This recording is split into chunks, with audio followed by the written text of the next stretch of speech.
বন্ধুগণ, তার এই প্রতিবাদে আজকে বাংলাদেশ ছাত্র অধিকার পরিষদ তথা গণ অধিকার পরিষদ কেন্দ্রীয় কমিটির পক্ষ থেকে আমাদের এই ইনস্ট্যান্ট বিক্ষোভ মিছিল শেষে এই প্রক্রিয়া প্রস্তুত রয়েছেন ছাত্র সমাজের আইকন ঢাকা বিশ্ববিদ্যালয়ের কেন্দ্রীয় ছাত্র সংসদ দক্ষিণ সদস্যদের পিপি নীলগ্নুর। বন্ধুগণ, আমার পক্ষে রয়েছেন ছাত্র অধিকার পরিষদের ভারপ্রাপ্ত আহ্বায়ক রাশেদগঞ্জ সহ ছাত্র যুব শ্রমিক অধিকারের নেতৃবৃন্দ। বন্ধুরা, আমরা তো অল্প সময়ের মধ্যে শেষ করবো। আমি জাস্ট আপনাদের শান্তি শৃঙ্খলা বজায় রেখে কিছুক্ষণ এখানে অবস্থান করার জন্য আহ্বান জানাচ্ছি। আমি এ পর্যায়ে বক্তব্য রাখার জন্য আহ্বান জানাচ্ছি নীলগ্নুর সদস্যসভা বিপি ডাকসু। সংগ্রামে উপস্থিতি, আপনাদের প্রতি অনুরোধ থাকবে আপনারা সবাই শান্তি শৃঙ্খলা বসে একটু ফাঁকা ফাঁকা হয়ে দাঁড়াবেন। প্রয়োজন একটু আমরা অল্প সময়ের মধ্যে শেষ করবো। আপনারা অবগত আছেন আমাদের আজকে চালকাঠিতে ছাত্র যুব অধিকার পরিষদের পরিচিতি সভা ছিল। এই সভার ছাত্রলীগের সন্ত্রাসীরা বর্বরতা পরিস্থিতিতে হামলা চালিয়ে আমাদের প্রায় 8 জনকে আহত করেছে। গত শুক্রবারও চট্টগ্রামে আমাদের সহযোদ্ধাদের উপরে তারা হামলা চালিয়েছিল। সবচেয়ে উদ্বেগের বিষয়ে আজকে যখন সেই চালকাঠিতে হামলা চালায় তখন ওখানে গোয়েন্দা সংস্থার লোকজন উপস্থিত ছিল।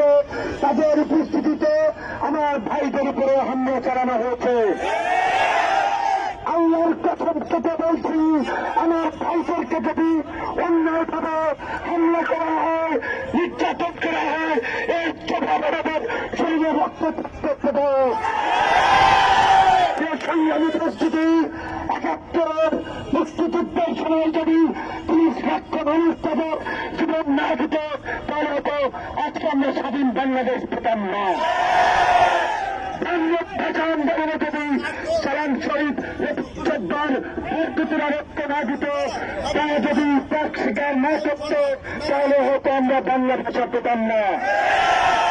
আজকে বাংলাদেশে যে আওয়ামী জাহেলিয়াতের যুগ চলছে, সেই আওয়ামী জাহেলিয়াতের যুগে আমার আপনার মা বোন ভাই বাবা কেউই নিরাপদ নয়। শাসকের ভাই বোনদেরকে আমরা বলতে চাই, আপনারা দেখেছেন সেনাবাহিনীর একজন অবসরপ্রাপ্ত মেজরকে এই সরকারের পুলিশ, তারা কিন্তু সাধারণ পুলিশ নয়, তারা পুলিশ লীগ, তারা মেজর সিনহাকে হত্যা করেছে কিভাবে? মেজর সিনহা প্রধানমন্ত্রীর একজন দেহরক্ষী ছিলেন, এসএফে চাকরি করেছেন। একটা কথা বলল, একবার চিন্তা করে দেখেন, প্রধানমন্ত্রী নিরাপত্তা দিয়ে তিনি তার জীবন বাঁচাতে পারেন নাই।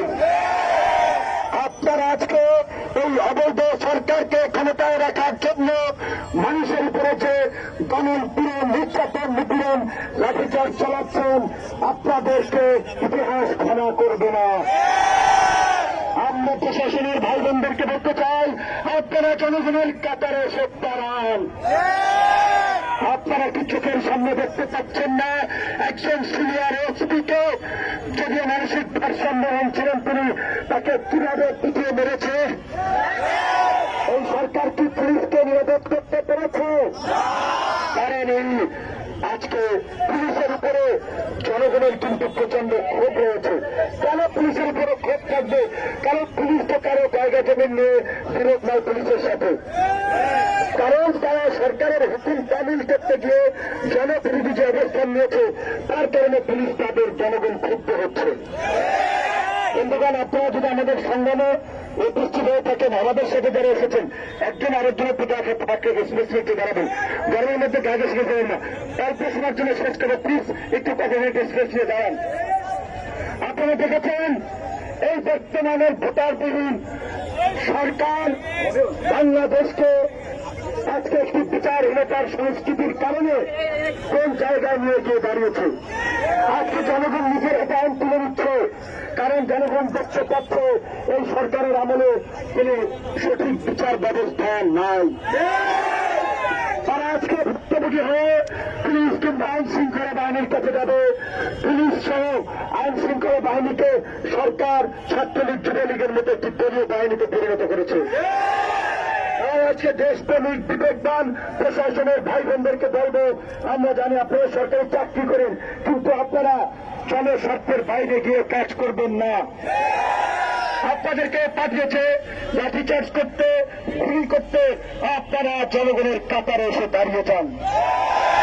কিছুদিন আগে মেডিকেলের শিক্ষার্থীদের উপরে আমরা দেখেছি এই রান্না জোনের এডিসি জনাব হারুন সাহেব কি ন্যাক্কারজনক ভাবে তাদের উপরে লাঠিচার্জ করেছিল। তার নেতৃত্বে মেডিকেলের শিক্ষার্থীদের নারী লাঞ্ছনা করা হয়েছে। আমরা আজকে সরকারকে একটা কথা বলতে চাই, আজকে ছাত্র যুব শ্রমিক অধিকার তথা তারুণ্য নতুন ধারার রাজনৈতিক সহযোগ যারা প্রথম কেটেছে, যদি আপনারা অন্যায়ভাবে আমার কোন ভাই বোনের উপরে হামলা মামলা চালান, এর পরিণতি ভালো হবে না। আজকে আমরা একটা কথা বলতে চাই, শান্তিপূর্ণভাবে আমরা আজকে মিটিং করেছি। সহিংসতা হয়নি, বিশৃঙ্খলা হয়নি। চালকাঠিতে যারা হামলা করেছে 7 দিনের মধ্যে তাদের বিরুদ্ধে ব্যবস্থা নিতে হবে।